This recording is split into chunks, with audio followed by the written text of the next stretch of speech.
안녕하세요. 권한나입니다. 오늘은요, 여성 유산균에 대해서 얘기를 해보려고 그래요. 여러분들 여성 유산균 되게 많이 들어보셨을 거예요. 뭐, 질유산균이라고 하기도 하고, 진짜 많이 팔잖아요. 뭐가 좋다, 뭐가 좋다. 그러면 우리가 여성 유산균에 대한 개념도 왜 여성이 먹어야 되지? 질유산균이 뭐야? 그런 생각이 들잖아요. 오늘 알려드릴게요. 여성들은요, 기본적으로 방광염이나 질염을 가지고 계신 분들이 되게 많아요. 70% 이상의 여성들이 한 번쯤은 다 경험해 본다고 되어 있고요. 청소년기에 또 이런 질염이나 방광염이 생기는 것으로 보고가 되어 있어요. 먼저 구조를 알아야 되는데, 여자 생식기는 질을 가운데 두고 위로 요도가 있고 아래로 이제 항문하고 있잖아요. 이 항문하고 또는 질하고 요도하고 거리가 매우 가깝기 때문에 이제 생길 수가, 이게 균에 감염돼서 생길 수가 있거든요. 정상적으로는 질 안에는 락토바실러스 균주들이 정상 세균총으로 살고 있어요. 근데 이 정상 세균총들이 질을 쫙 감싸고 빈틈이 없이 쫙 유지가 되면은 괜찮은데, 외부적인 상황이나 또는 다른 상황으로 해서 이 빈틈이 무너지면, 그리고 질 내 산도가 변한다 그래서 무너지면, 그때부터 항문 쪽에 있는 이제 대장균이나 이런 것들이 감염되기가 쉽거든요. 그러면 질염이 되는 거예요. 그래서 이런 경우는 보통 항생제나 항진균제 이런 거 먹으면서 배양 검사를 나가고, 또 거기에 균주가 어떤 거 있나 이렇게 찾아보기도 하잖아요. 그래서 이 여성들에게는 사실 질 건강이 굉장히 중요해요. 임신 출산하고도 관련이 있을 정도로 중요한데요. 이게 질염의 원인이 여러 가지가 있어요, 진짜. 그런데 보통 그러면 왜 질염이 생기느냐? 호르몬의 변화가 있을 경우에도 생길 수 있어요. 갱년기가 돼서 여성 호르몬이 줄어들면 질내 환경이 변화하면서 산도가 변하고 그러면서 방광염이나 질염이 생길 수가 있고요. 그리고 생리 주기에 따라서 생길 수도 있어요. 그리고 면역력이 저하됐을 때, 그럴 때 질염이 생기기가 쉽고요. 그리고 성관계로도 질염이 생길 수가 있고, 질 세척을 너무 자주 한다던가 그런 경우에도 질염이 생길 수가 있어요. 그래서 우리가 이 질염이 원인이 되는 유해균들이 막아야 되는 게 아니고, 정확히 얘기하면 유해균들이 질벽에 붙는 것을 막아야 되는데요. 그래서 우리가 그러면 질 유산균을 먹으면, 락토바실러스 계열이니까요. 그런 것들을 먹으면은 우리가 질벽이 더 잘 보호되지 않을까, 거기에서 착안한 건데요. 우리가 일반 유산균하고 질 유산균하고 차이가 있어요. 일반 유산균은 건강한 사람의 건강한 장에서 나온 균이고요. 질 유산균은 건강한 여성의 건강한 질에서, 또는 질 상피 세포에서, 그리고 또는 요도에서 이렇게 돼서 나온 유산균들을 이제 만들어서 먹는 거거든요. 근데 이게 왜 효과가 있을까? 항문을 우리가 먹잖아요. 직접 질러 넣는 게 아니라 먹잖아요. 근데 왜 효과가 있을까요? 구강을 통해서 먹으면 위 산을 녹지 않고 장까지 도달한 질 유산균들이 항문에서 가깝기 때문에 질 쪽으로 이동할 수가 있거든요. 그래서 질에서 이제 생착이 되는 거예요. 그래서 질 유산균이 효과가 있다, 이렇게 되어 있습니다. 그래서 보통은 임신부 수유부들 한테도 먹을 수 있는 것으로 되어 있고요. 그리고서 보면은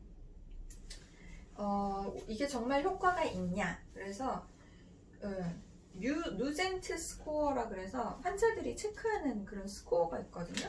그런 점수가 질 유산균을 먹었을 때 질염 증상이 많이 좋아지더라, 그러니까 효과가 있다, 이렇게 해가지고 효과가 있다. 이래서 우리가 질 유산균을 먹는 게 좋다. 이렇게 나와 있어요. 그런데 사실 저는 논문을 이거를 몇 가지를 찾아봤었는데 모두 이게 SCI급 논문들이 한 10편 정도 가량 있거든요. 질 유산균에 대해서.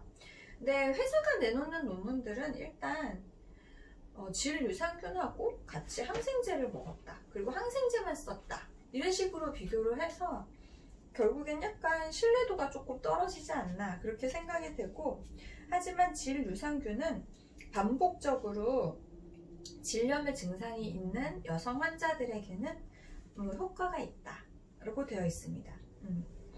그래서 이런 경우를 보면은 반복적으로 질내의 유산균들, 질염이 생기는 여성분들은 보면 질에 관련되어 있는 면역력이 좀 떨어져 있다고 보시는 게 좋아요.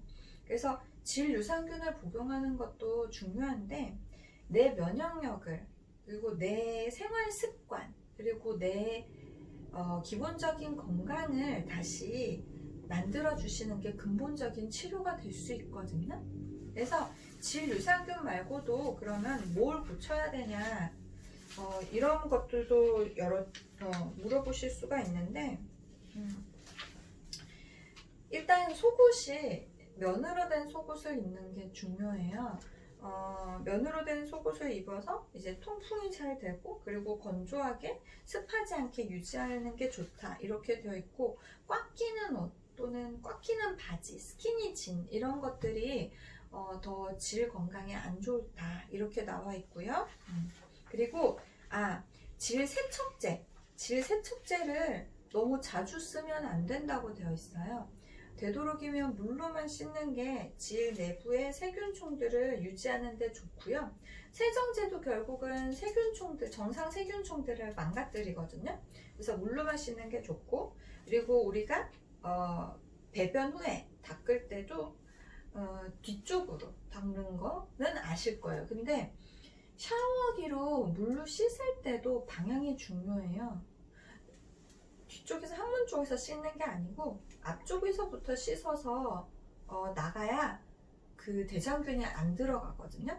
그래서 그런 것들에 대해서 생활 습관을 고치는 것도 중요할 것 같고, 그리고 질 유산균도 복용을 하시는 게 좋을 것 같고, 하지만 이 질 유산균도 결국에는 앞에서 말씀드린 것처럼 유산균의 개수가 얼마나 있는지, 그리고 캡슐 제제로 되어서 위산을 잘 지나갈 수 있는 것들, 그런 거를 드시는 게 좋을 것 같고요. 그리고 반복적으로 질염이 계속 생기시는 분들은 유산균 제제를 드시는 편이 좋겠다. 그리고 내 면역력과 상관이 있기 때문에 면역력을 기르기 위해서 생활 습관을 좀 고치는 것이 좋겠다. 이런 게 결론이었어요. 질 유산균을 그러면 이쯤 되면은 좀 많은 분들이 물어보실 수가 있는 게, 제가 일반 유산균을 먹고 있는데 질 유산균도 따로 먹어야 될까요? 이런 질문들을 하실 수가 있어요. 근데 논문들을 보면 장 유산균을 먹으면 굳이 질 유산균을 먹을 필요는 없다 이런 것들이 되어 있고요. 반복적으로 질염이 너무 심한 분들은 질 유산균이 필요하겠지만 장 유산균을, 프로바이오틱스를 먹는 분들은 굳이 따로 질 유산균을 챙겨서 먹을 필요는 없다. 그러니까 결론은 장 유산균도 여성의 질 건강에 도움이 된다. 이게 결론입니다. 여러분들한테 좀 도움이 되셨으면 좋겠어요. 굳이 두 가지를 다 먹지 않아도 된다는 점, 특별한 경우를 제외하고는 둘 다 먹지 않아도 된다는 점이 저에겐 좀 흥미로웠습니다. 끝!